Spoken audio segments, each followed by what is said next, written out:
Bien, buenas noches, tardes, noches. Estoy grabando su clase un día antes con la finalidad de que puedan verla cuando ustedes tengan tiempo para que los 5 integrantes de la materia pues la vean, ¿no? Si existen dudas, pues estamos a la orden. En este caso vamos a platicar acerca de la estructura del estudio técnico. El estudio técnico es bien importante, muchachos, ya que gracias a él se llevan a cabo una serie de estudios para saber acerca de lo que vamos a poner, ¿no? Vamos a empezar con su archivo. Son 2 archivitos que vamos a ver en la parte técnica de nuestro proyecto. Ya dejamos atrás la parte de mercados, de investigación de mercado, de estudio de mercados. Ahorita vamos a hacer énfasis en esto. Primero que nada, mencionar que el estudio técnico consiste en especificar las características que debe tener el activo fijo necesario para efectuar la producción de un determinado bien o servicio. Entonces, el estudio técnico prácticamente son todas las cuestiones operativas. Aquí lo dice en la parte de abajo. Dice, el estudio técnico se concentra en unidad, aquí arriba primero. Dice, este estudio se toma en cuenta la localización de las instalaciones, bien importante. Ahorita vamos a platicar en esta clase acerca de la micro y macro localización, un poco de la materia prima también.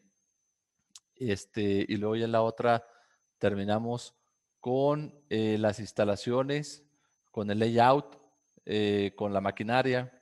Primero, aquí dice que el estudio técnico se concentra en unidades físicas de insumos, productos, maquinaria y equipo, procesos de producción. Prácticamente, pues, aparte de ser todo el capital, por capital se entiende todo lo que se va a utilizar para llevar a cabo la producción. Si estamos hablando de la creación de una microempresa, no tanto de una industria, de una planta industrial grande, una microempresa, pues el estudio técnico es la renta del local, así como también el espacio geográfico en donde la vamos a poner. Tiene mucho que ver la ubicación, que vaya acorde a la investigación de mercados.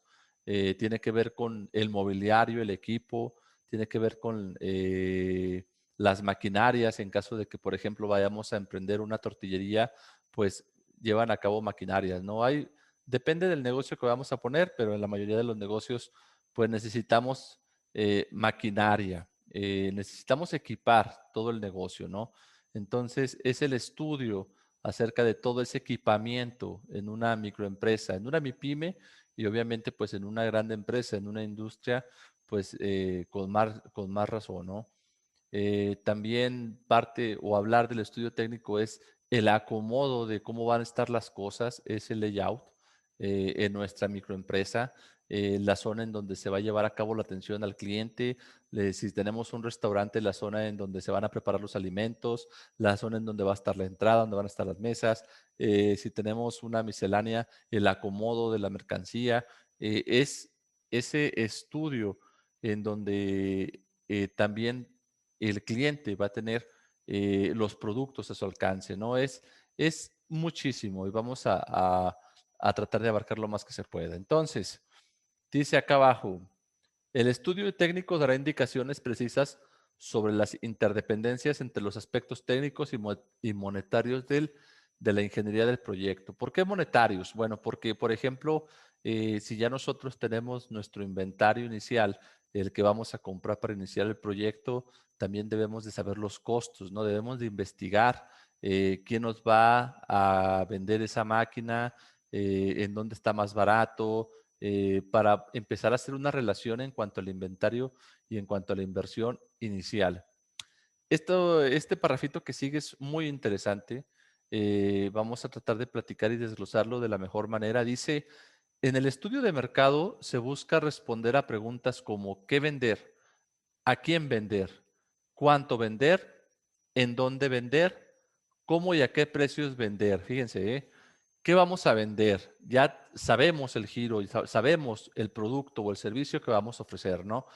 ¿A quién vamos a vender? Ya elaboramos un estudio de mercado, ya tenemos nuestro mercado meta, tenemos los productos que vamos a vender, puede ser uno, puede ser varios, dependiendo del giro del negocio y dependiendo de si es un negocio de servicios o un negocio que comercializa productos, ¿no? ¿Cuánto vender? ¿Cuánto tenemos la capacidad de ofrecer, ¿no? Si nosotros tenemos la capacidad de poder invertirle lo suficiente, pues, por ejemplo, podemos poner una ferretería muy grande, ¿no? Muy grande, que pueda surtir a las otras ferreterías pequeñas. Pero si no, pues nuestra inversión va a ser mínima para emprender un negocio, ¿no? Todo depende de cómo te visualices tu proyecto de inversión. ¿En dónde vender? En dónde vender es bien importante. Va de la mano de lo primero que vamos a platicar el día de hoy, que es la micro y macro localización. Debemos de saber perfectamente el mercado meta al que va dirigido. eh, Cuestiones sociales intervienen en la venta de nuestro producto o servicio, cuestiones económicas también, el poder adquisitivo, estudio socioeconómico para saber hacia dónde va dirigido nuestra venta de producto o servicio. Veíamos también la clase pasada cuestiones a veces de estatus social. Entonces es bien importante saber en dónde vamos a vender, ¿no? ¿Cómo y a qué precios vender? Bueno, todo o toda empresa es creada con la finalidad de generar ingresos, de generar ese modelo económico que te esté dando una utilidad. Siempre y cuando tú termines de pagar tus costos fijos y variables, pues te va a quedar algo de dinero. Mucha gente tiene un capital, como ahorro, o simplemente pues la utilidad, ¿no? Entonces, por ejemplo, a qué precios vender? Pues también va de la mano de que tú debes de saber, pues, a quién le vamos a vender, ¿no? Por ejemplo, si estamos poniendo un autolavado, pues debemos de hacer nuestro estudio de mercado previo, el poder adquisitivo. No es lo mismo poner un autolavado con fichitas tipo roca, en donde la fichita le va a costar 13 pesos a la persona que va a ir a lavar el carro. Estamos hablando de que un carro pues se lava dos, tres fichas, ya son casi 50, son 40 pesos, ¿no? Eh, una persona con un ingreso socioeconómico, hablando socioeconómicamente, eh, por ejemplo, aquellas personas que socioeconómicamente hablando son de clase media baja, pues ganan 7,000 pesos al mes, no se van a gastar, si tienen carro, no se van a gastar 40 pesos. Primero, mencionar si tienen carro, ¿no? Porque comprender esto de las clases socioeconómicas es comprender también que dependiendo de los ingresos familiares que tiene pues la familia, y que contribuye al gasto, si trabajan los dos, tanto la mamá como el papá, juntan sus ingresos y si no pasan los 7,000 pesos, pues son una clase socioeconómicamente hablando media baja, perdón. Es muy difícil que puedan tener un coche, una casa amplia, porque, bueno, económicamente y socialmente, por el poder adquisitivo, no buscan subsistir, sobrevivir, no pueden invertir. Entonces, es bien importante, por ejemplo, yo creo que tomando el ejemplo del autolavado, pues va hacia una clase socioeconómicamente hablando media. Son aquellos que ganan entre 13,000 pesos y 33,000 pesos al mes. Yo creo que es más o menos el estatus en el que una familia lavaría primero que tendría un carro y que lavaría su carro en el Roca, ¿no? Clase media es eso. La clase media alta son aquellos que tienen ingresos entre 33,000 pesos y 80,000 pesos, y la clase alta, pues más de 80,000 pesos. Entonces estamos hablando que probablemente la clase media alta lava sus coches en los autolavados en donde existe más maquinaria, aquellos autolavados en los que te cobran 150 pesos para lavarte una camioneta, 120 pesos para lavarte un coche, que metes el coche a un tubo y ahí están las máquinas que los lavan, ¿no? Y luego salen y los empleados te los secan y te los pidan. Todo dependiendo, por eso es bien importante, al hablar de lavados, también está el lavado básico, donde los taxis te cobran 20, 30 pesos y los coches te cobran 50, ¿no? En donde dos personas te lo lavan. Por eso cada lavado tiene su propio mercado meta. A esto quería llegar. Es bien importante identificar tu mercado meta y saber a qué precio vas a vender. O en caso de que tú vayas a producir un artículo, cuánto te va a costar, ¿no? Esto respecto al estudio de mercado. Entonces, en el estudio técnico se contestarán las preguntas como cómo producir lo que el mercado demanda. O sea, cómo vamos a producir, cuál debe ser la combinación de factores productivos, dónde vamos a producir, qué materias primas e insumos se requieren, qué equipos e instalaciones físicas se necesitan y cuánto y cuándo producir, ¿no? Bueno, está muy completo este archivo, a pesar de que es muy poca información, son 2 hojitas, está muy, muy completo y bien explicado. Entonces, pues estamos hablando que debemos de saber cuánto necesitamos para la operatividad, ¿sí? En cuanto a tecnología, en cuanto a magnitud de los costos de inversión, los gastos de producción. Estamos hablando de lo que necesitamos para poder llevar a cabo la actividad de nuestro negocio. Dice, el estudio general de los estudios técnicos es demostrar que el proyecto de inversión es o no técnicamente factible, justificando además, desde un punto de vista económico, haber seleccionado la mejor alternativa en tamaño, localización y proceso productivo para abastecer al mercado demandante del bien o servicio a producir. Obviamente aquí toman en cuenta también los recursos, la disponibilidad y restricción de los recursos. Y aquí empezamos a platicar con el primer factor, que es la materia prima. Cuando vamos a vender algo, debemos de tener la materia prima. Vamos a verlo desde el punto de vista que nosotros vayamos a producir algo. En clases pasadas hablábamos acerca de que la construcción de nuestro modelo económico va de la mano también de la creación de un producto. Y un producto en donde nosotros a veces lo producimos en la casa, ¿no? Les platico una anécdota, obviamente pues para ejemplificar este tipo de cosas yo uso mucho mi vida. El día de ayer fui a una pastelería que se llama Trébol. No sé si la conozcan, Pastelería Trébol. Es en donde mi esposa y yo compramos los pasteles. Vivimos cerca de la matriz. Bueno, lo que era la matriz, ¿no? Porque ya se cambió.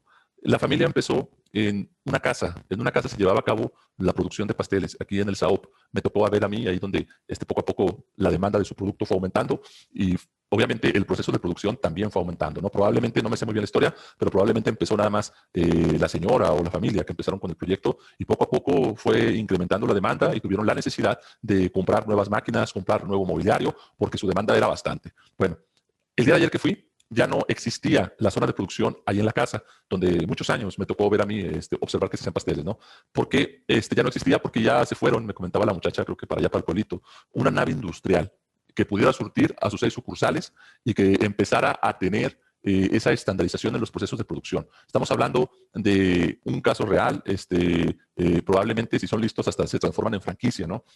Para vender todo, para abarcar más mercado y seguir ampliándose no solo en Durango, sino en otros estados, que esa es la finalidad también de comprender el crecimiento de una empresa. Entonces, para que se pueda llevar a cabo la producción de un artículo que comentábamos en clases pasadas, es algo muy normal emprender una cosa, puedes comenzar a vender salsas, a vender aguas de sabores, a vender comida, tortas, es también comprender que necesitamos materia prima, ¿no? Yo se los pongo desde un punto de vista de una creación de una MIPYME, pero si estamos hablando desde el punto de vista de la creación de una industria grande, pues aquí habla acerca de los commodities. Debemos de saber si hay agua suficiente para el proceso de producción, energía eléctrica, en cuanto a materia prima, si tenemos todos los elementos necesarios, tanto de la naturaleza, lo que se extrae, empezando por petróleo, por combustibles, perdón. Yo creo que una de las razones por las que las empresas no llegan a Durango es por la falta de combustibles. Otra de las razones era la falta de comunicación en cuanto a infraestructura de carreteras, que eso ya hay más. El presidente Herrera Caldera hizo mucha infraestructura en carretera, bien visionario. La verdad es que hasta un puerto seco enfrente del aeropuerto que casi no se usa porque no llega la industria, pero no tenemos combustibles suficientes. Tenemos nada más ese almacén grandote que está enfrente de tiendas Ley. No se me hace que ya les había platicado. Por eso no llegan las industrias, porque necesitan combustibles. ¿Sí? Entonces, es un ejemplo de materias primas. O la tecnología también, ¿no? Pero esto se puede resarcir con los envíos. Más que nada hoy en día, que las exportaciones y las importaciones está todo lo que da. Mediante puertos pueden mandar maquinarias, todo eso. Pero necesitamos materia prima para producir nuestros productos al día. Eso es bien importante. Yo creo que quedó muy claro, ¿no? Regresando un poco al tema, aquí nos habla también acerca de observar. A ver, aquí está, dice. Los estudios técnicos para un proyecto de inversión deben considerar fundamentalmente 4 grandes bloques de información. Lo voy a leer, luego voy a explicarle algunos bloques, así como el que explico ahorita de materia primas, y vamos a continuar explicando con los que falten en la próxima clase. El estudio de materias primas, lo que les mencionaba ahorita. El estudio de localización general y específica del proyecto, en dónde nos vamos a poner, ¿sí? ¿Dónde vamos a ponernos? Vamos a tocar de una vez el tema. Micro y macro localización, un pequeño Google Maps, observando los alrededores, si tenemos el capital o si nuestro proyecto de inversión es algo grande que va a llevar a cabo la operatividad y la producción de ciertos artículos, pues no vamos a estar en un fraccionamiento, una colonia, ¿no? A veces es hasta inoperante por el flujo de coches, por el abastecimiento, por la logística o la cadena de suministro, por el ruido que puede molestar a los vecinos. Entonces, es microlocalización y macrolocalización. Quise mostrarles este blog que se me hizo muy interesante. Dice, en la microlocalización se elige el punto preciso dentro de la macrozona. Ok, primero macrozona, la macrolocalización. Dice, consiste en decidir la zona general en donde se instalará la empresa o negocio, ¿no? Estamos hablando puede ser un municipio, que cuente con las condiciones necesarias. Las empresas grandes realizan estudios de macrolocalización, estudian muchos factores para saber si llegan o no. Dice, determinando sus características físicas e indicadores socioeconómicos más relevantes, es decir, cubriendo las exigencias o requerimientos del proyecto. Las empresas grandes también, por ejemplo, el gobierno los apoya con a veces hasta infraestructura, con terrenos, esto es básico, aquí en Durango me ha tocado ver a mí, para que lleguen a ofrecer empleo, ¿no? Por ejemplo, las maquiladoras. Dice, tiene el propósito de encontrar la ubicación más ventajosa para el proyecto, es decir, cubriendo las exigencias o requerimientos, contribuyendo a minimizar los costos de inversión y los costos y gastos durante el proyecto productivo. Entonces, estamos hablando que se debe de tomar en cuenta, dice aquí, facilidades y costos de transporte. Muy, muy claro, ¿no? Disponibilidad y costos de la mano de obra. La gente, ¿cómo es la gente? ¿Verdad? Si la gente es floja, si no es floja, si quiere trabajar, el estudio del capital humano va de la mano de la macrolocalización, porque pues hay que estudiar si la gente tiene, en su mayoría, por ejemplo, en un municipio, si tiene 5,000 habitantes y solo 500 habitantes tienen ingeniería o estudios superiores, pues no te va a servir. O sea, yo creo que está muy claro también. Materias primas, lo que hablábamos ahorita, energía eléctrica, bien importante, la suficiente, que abasta de suficiente energía eléctrica, combustibles, lo que les mencionaba, agua, localización del mercado también, que a veces, bueno, desde un punto de vista, obviamente, todo esto se enfoca mucho a el proyecto de inversión, pero en proyectos grandes, no naves industriales, pero en microempresas o MIPYMES también. Bueno, las medianas empresas son empresas grandes con sucursales. Se enfoca, o lo podemos enfocar, por ejemplo, la localización del mercado o en la macrolocalización, que debemos de saber si vamos a poner una tortillería, por ejemplo, que nuestros proveedores queden cercas, pudiera ser. Que también exista un mercado ahí cerquitas para poder vender. Dice, facilidades de distribución, lo que yo les decía, comunicaciones, que haya leyes y reglamentos, el clima es bien importante. Hay empresas que llegan a Durango por su clima y hay empresas que llegan o que no llegan a otros estados por el clima. Eh, evitar la contaminación del medio ambiente y pues que haya un control, ¿no? Bueno. Y hablando de la microlocalización, dice, se elige el punto preciso dentro de la macrozona en donde se ubicará definitivamente la empresa. Entonces ya tenemos la macrozona, que pudiera ser alguna zona, por ejemplo, el sur, el norte de la ciudad. Podemos agarrar el Google Maps y decir, bueno, aquí no, aquí sí, me pongo. Tenemos un área muy espaciosa y la macrozona ya podemos estudiar aspectos, pues como lo dice, ¿no? Más pequeños. Dice, conjuga los aspectos relativos a los asentamientos humanos, identificación de actividades productivas y determinación de centros de desarrollo. Tiene el compromiso, el propósito, perdón, de seleccionar la comunidad y el lugar exacto para instalar la planta industrial. Digo, se refiere mucho a la industria, pero se aplica obviamente para MIPYMES. Dice, hay que tomar en cuenta localización urbana. Bien importante, si es dónde lo vamos a poner, que tenga drenaje, por ejemplo, si es urbana o rural. Transporte del personal, ¿sí? En caso de que nosotros tengamos empleados, ¿en qué se van a transportar? No vas a contratar a una persona, si te vas a poner acá por el sur de la ciudad, a una persona que vive allá por el Cerezo, ¿no? Le queda muy, muy lejos. Hace 1 hora de camino o más, porque agarra varios camiones. Que exista policía y bomberos, costo de los terrenos, cercanía a las carreteras, cercanía al aeropuerto, disponibilidad de vías férreas, disponibilidad de restaurantes, dice acá, disponibilidad de servicios, agua, energía eléctrica, drenaje, cercanía de la ciudad. Bueno, en pocas palabras, la micro y localización es en donde te vas a poner con respecto a tu estudio de mercado meta, ¿sí? Bueno, entonces, aquí por ejemplo, esto es una pequeña imagen, un pequeño mapa del estudio técnico. Ya hablamos de la localización, de la materia prima. La ingeniería del proceso es todo el proceso de producción, o en este caso, la operatividad del negocio, ¿no? En caso de que sea un negocio de servicios, platicábamos en la clase pasada que un restaurante, pues integra la producción también, así como la venta de servicio. Entonces, bien importante estandarizar los procesos y procedimientos dentro del restaurante, ¿no? Bueno, en general, hasta aquí la vamos a dejar. Voy a acabar de leer su documento. Dice, 4 grandes bloques de información, ya hablamos de 2. dimensionamiento o tamaño de la planta, que vamos a ver en la próxima clase, estudio de ingeniería del proyecto, cuánto vamos a invertirle en cuanto a ingeniería, maquinaria, equipo, todo eso. Otros puntos que también se incluyen, en base a donde se decide que debe fabricarse o generarse los productos o servicios, aquí se lo menciona, procesos de fabricación, combinación de factores de producción, lugar donde debe establecerse las instalaciones de producción, equipo necesario, materias primas e insumos requeridos para la fabricación de productos, bueno, es maquinaria necesaria, instalaciones requeridas, si se fijan, es lo mismo, ¿sí? Entonces, esto es el estudio técnico, es la segunda parte de la generación del proyecto de inversión, y nos quedamos con esto, que dice, aquí se va a hacer cómo producir lo que el mercado demanda, cuál debe de ser la combinación de factores productivos, dónde producir, qué equipos e instalaciones físicas se necesitan, qué materias primas e insumos se requieren y cuánto y cuándo producir. Muchachos, les agradezco mucho el haberme escuchado. Cualquier duda estamos a la orden. Ojalá y todos puedan ver la clase, por eso lo grabo, para que todos aprendamos, ¿no? Que tengan excelente semana. Hasta luego.